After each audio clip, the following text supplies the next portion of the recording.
Hi Shumate.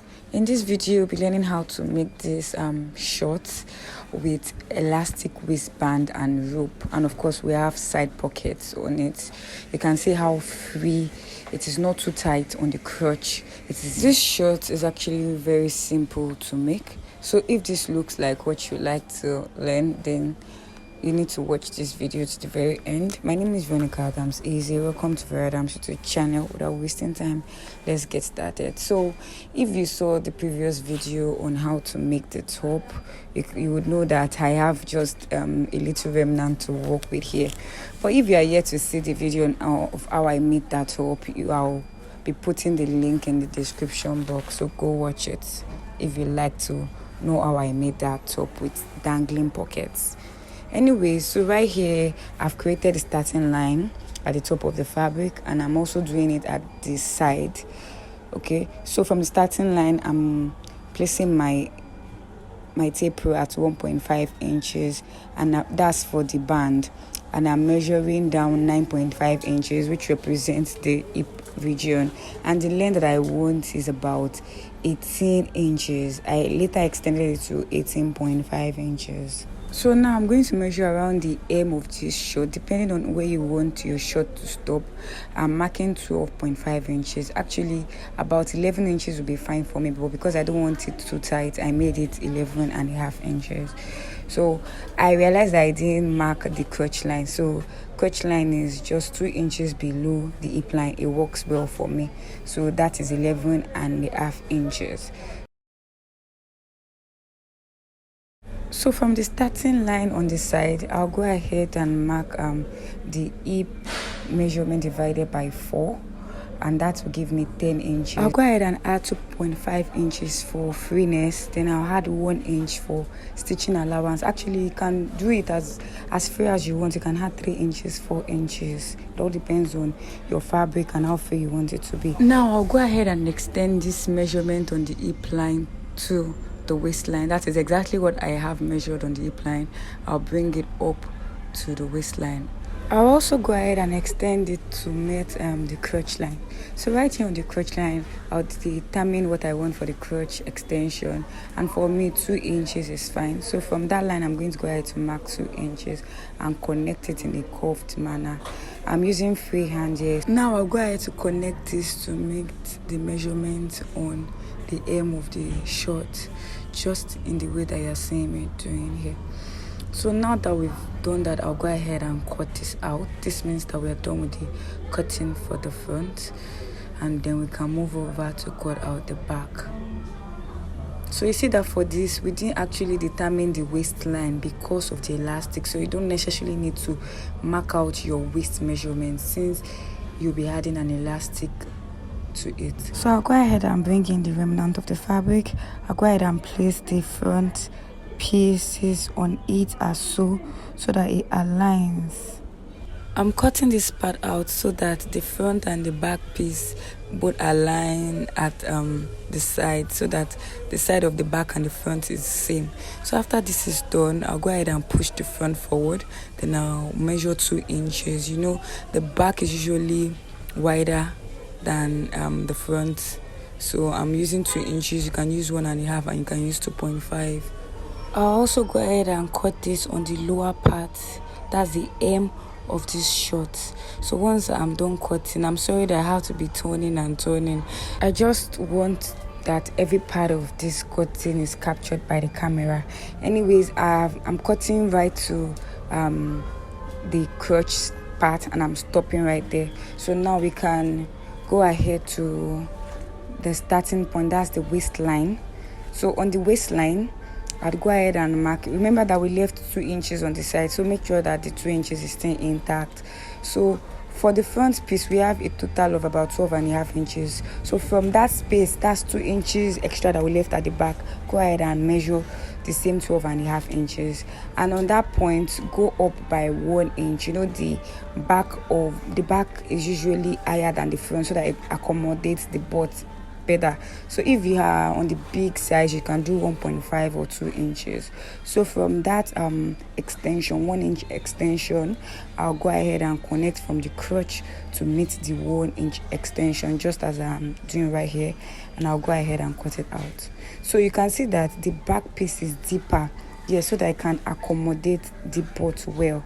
So, and then it is higher so that it can also accommodate the butt and you don't have any gaping at the back.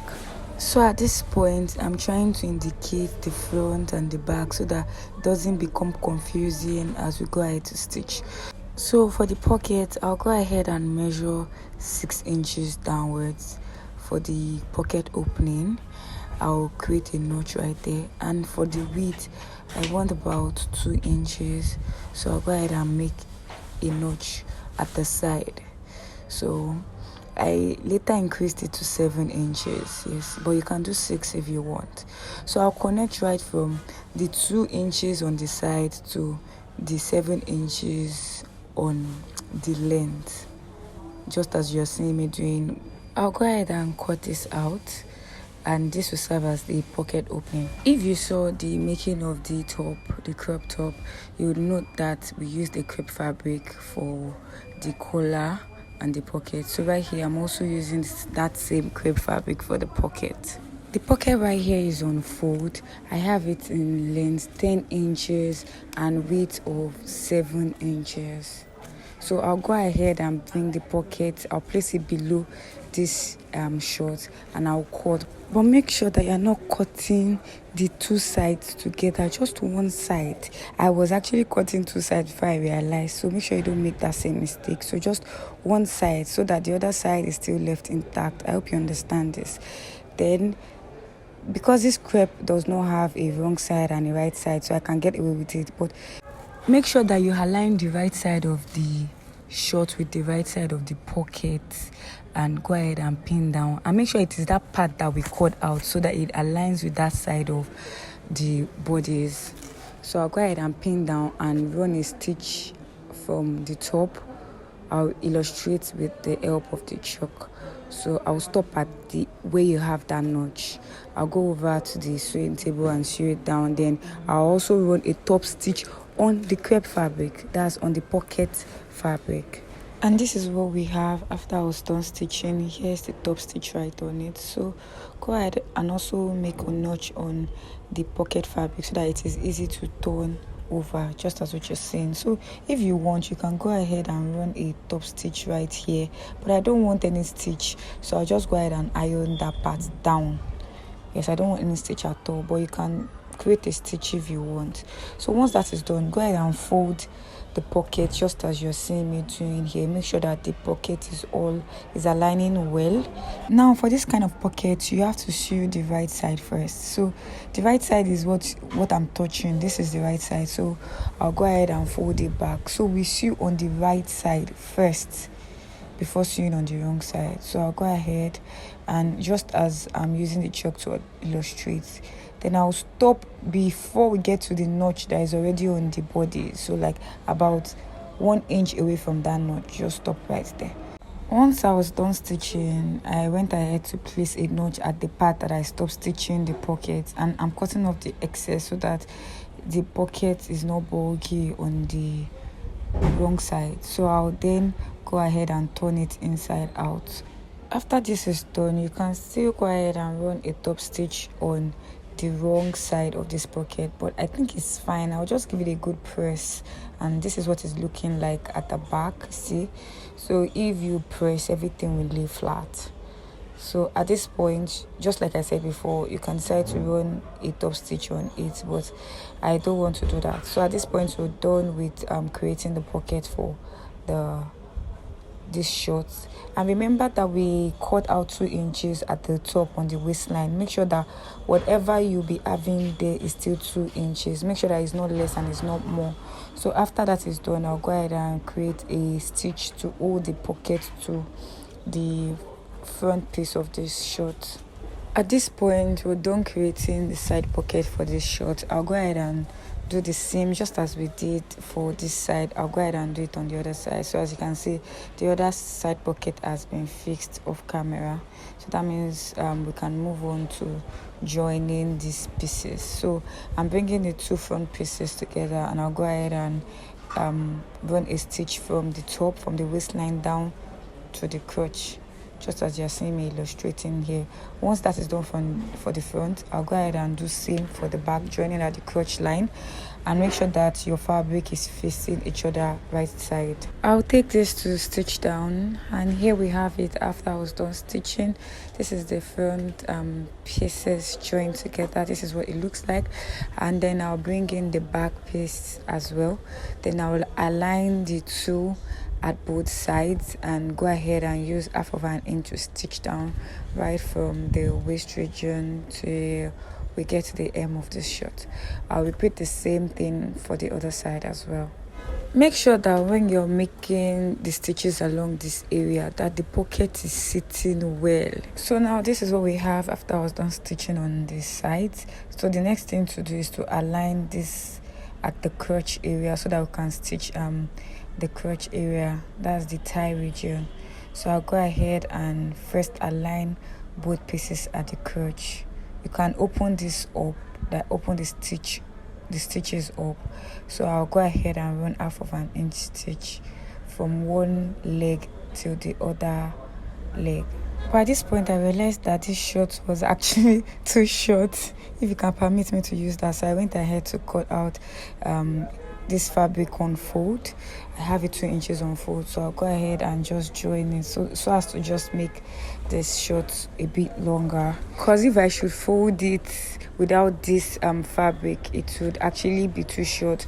So just do the length that you want. If you have the right length from the beginning, you don't need to do this part. You can actually skip this part. This part is optional. Meanwhile, this can also serve as a style, like you're making a style, just like you can add something like this to sleeves. You can also add to the hem of this shirt. So at this point, I've gone ahead to add the extra, and then I've stitched it on the crotch line, just as you're seeing. So here is the right side, and this is how it looks. So if you like how this is looking, you can also incorporate this in yours. So the final part here is to go ahead and cut out a band for the waist. So I'll go ahead and measure what we have on the waist. Remember that we're going to be using elastic, so the waist is expected to be bigger than the usual. Remember that we didn't even use the waist measurement here. So I have about 43.5 inches. That means what I'll be cutting now should be around 44 inches. But here I actually have limited fabric. Remember I said I already made a complete set out of this fabric already before this one. So I'm just going to manage what I have. I'll just manage this 43, exactly 43 inches. So but if you have more, please have about 1 inch seam allowance. So this is the part where you need to pay attention. The width of this band is 5 inches, as you can see. So I'm going to go ahead to mark 1/2 inch.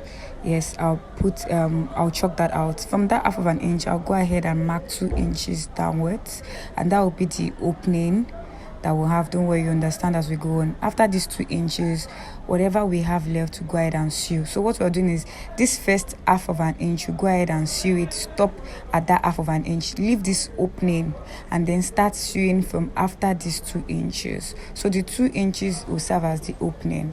I hope you understand this. So this is it after I was done stitching, and this is what it looks like.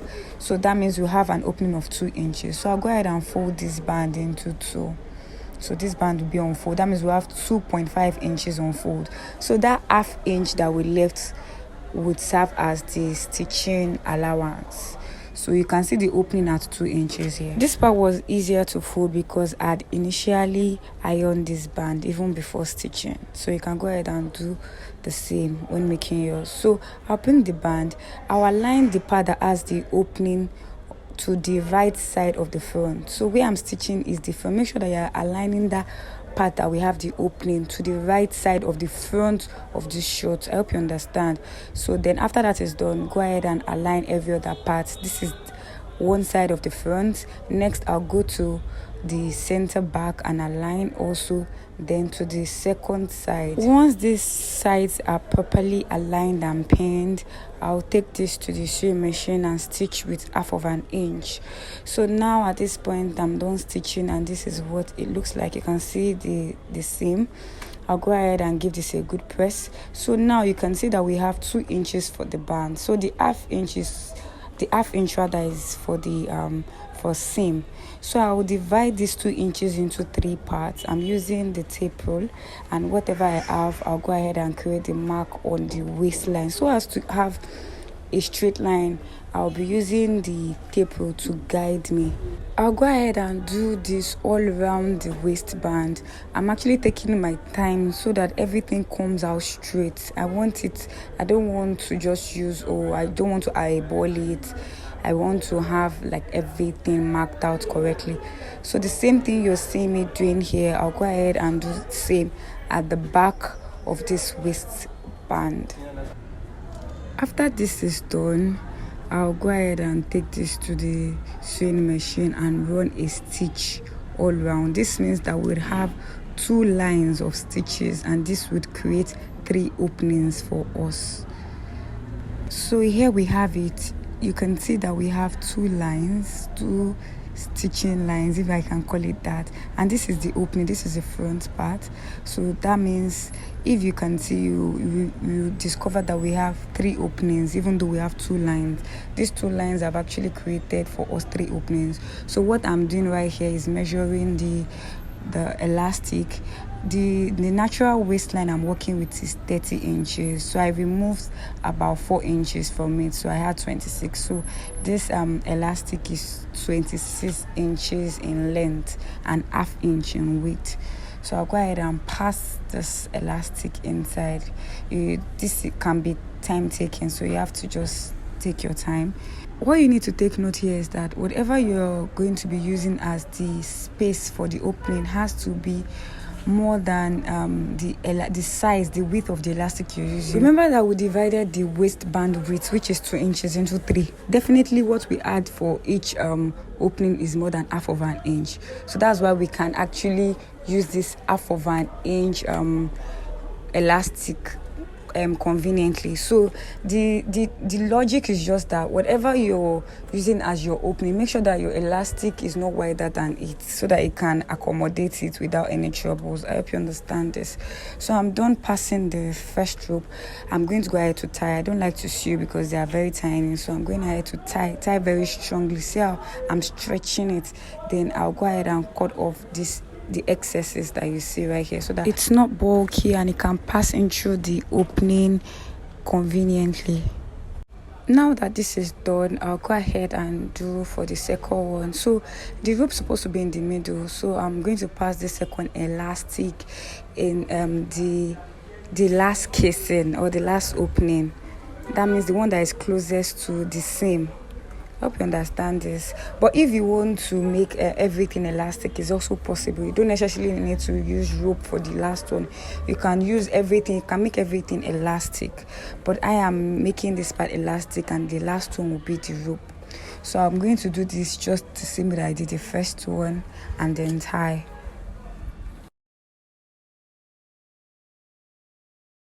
So this is what it looks like after passing into elastic. You can decide to just stop here, but I want to do the final one, which is the rope. I've already gone ahead to prepare the rope, so I'm going to also pass in this rope with the help of the safety pin that I used for the previous 2 elastic. So at this point I was done passing, and this is what it looks like.